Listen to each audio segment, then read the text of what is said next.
Hello everyone, this is Andrew Jenkins, aka Elevated, coming at you with another Dota 2 video today, and it's the beginning of spring, and that means it's time for new beginnings.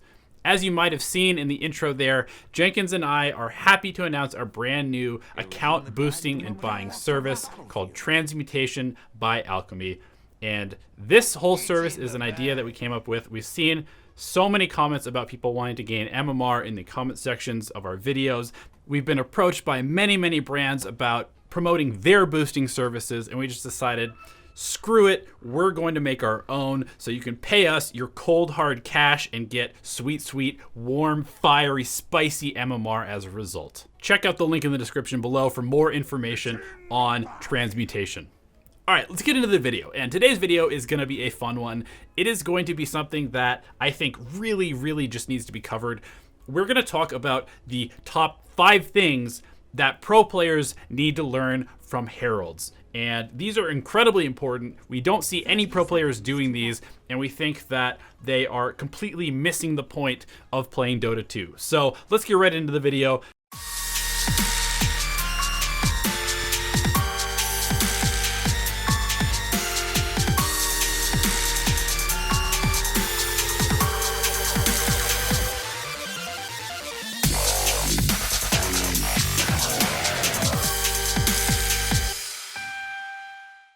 Number 1, wards delay important item timings like Blink Dagger and Daedalus. Also, if I can't see the other team, there's no way that they can see me.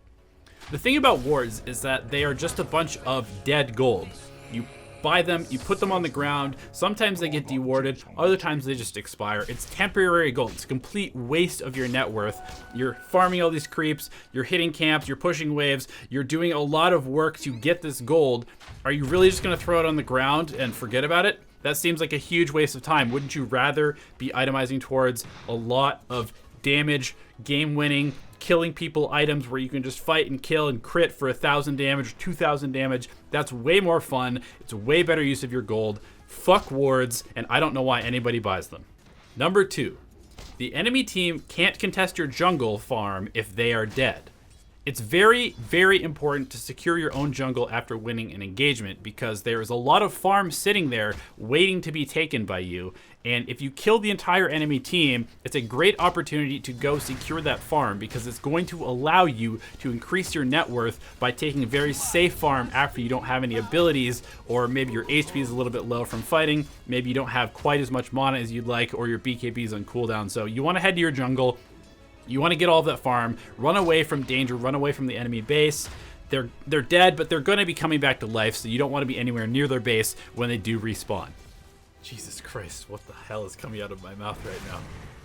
Number 3, when you are behind, it is very important to try and save your teammates every time they are in trouble. You do not want to allow the enemy team to kill your weakened teammates, so you need to bring more and more people there and engage them in a fight.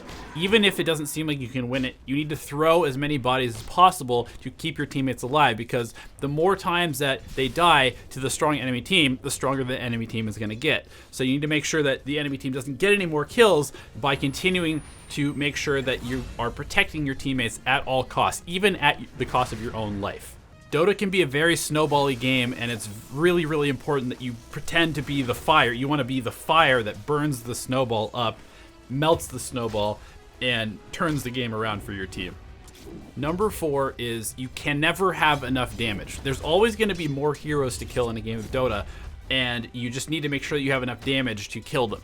So instead of going for these items like Crimson Guard and Guardian Greaves, a lot of the professional players are going for these items right now. The immortal level players are building these items, but they just don't give your heroes enough damage. You need to be sure that you're able to 1 or 2 shot every single hero on the other team. Otherwise, they're going to be able to cast their spells on you. And if they can cast their spells on you, then you might actually die.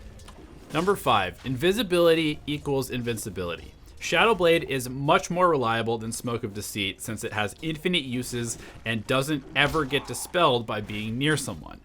Using smoke is kind of like using wards. It's just an item that you throw a bunch of gold at, and then it disappears, and you never have it again, and so it's just a huge waste of time. Also, who wants to have their invisibility just be canceled by being near somebody? What if there's somebody in high ground above you and your smug is dispelled. How are you supposed to get up there and fight them on their shrine?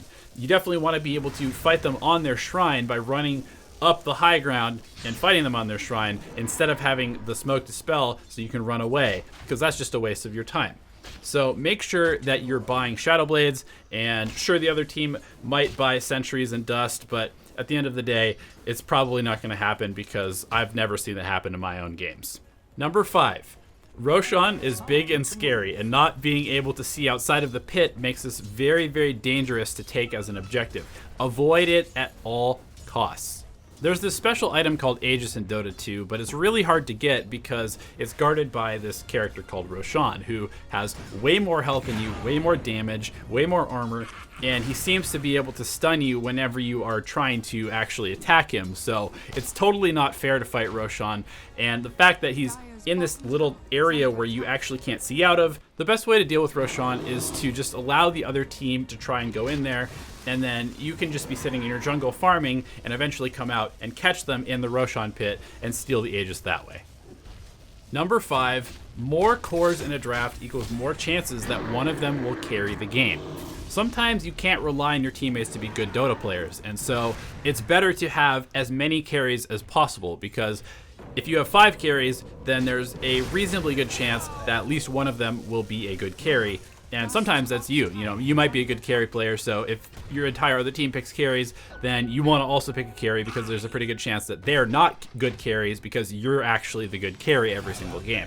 So make sure that you have as many opportunities to win every game as possible by picking these hard carry late game heroes that will allow you to control the game once it gets to that point at 80 or 150 minutes. And finally, number 5, all players better than me are Smurfs. I mean, this is just the fact of life. Sometimes you are in a game and there's some, 35-2 Meepo player, and it's just unwinnable. The thing is, like, sometimes the Invoker, he gets a couple of kills, and then suddenly he has 15 kills, and then it's just very clear that this is somebody, maybe an Immortal player, it might be Sumail, it might be RT, it might be Miracle, depending on what region you're in, and they're just, they're boosting their new account because their old one was just too high on the ladder, and so they weren't getting enough games, so they wanted to, get better queue times. So now they're smurfing in your games. And that just happens. It's just part of Dota, something we have to accept. And, it doesn't really matter that these players appear to be better than you because they're just Smurfs, so you're going to get a few games with them. You just keep playing. Not all games are going to have Smurfs in it, and those are the ones that you're going to win. And that is how you're going to climb MMR, is that eventually, over the course of lots of games, you are just going to have less games that have Smurfs in it, probably, and that way you will eventually have a higher than 50% win rate. So that's it, guys. Thank you so much for watching this video. I hope it taught you some things. To be honest, if you have pro players on your friends list, or you know them, or you want to tweet this at them, be sure to share it around. It's really important that the Dota scene becomes better. That's why we're here. That's why we're doing our transmutation service. We want everybody to have higher rating and get better at Dota. So just make sure that you're sharing it with your favorite pro player. And thanks as always for your time. Good luck, have fun in your games, and we will see you in another video.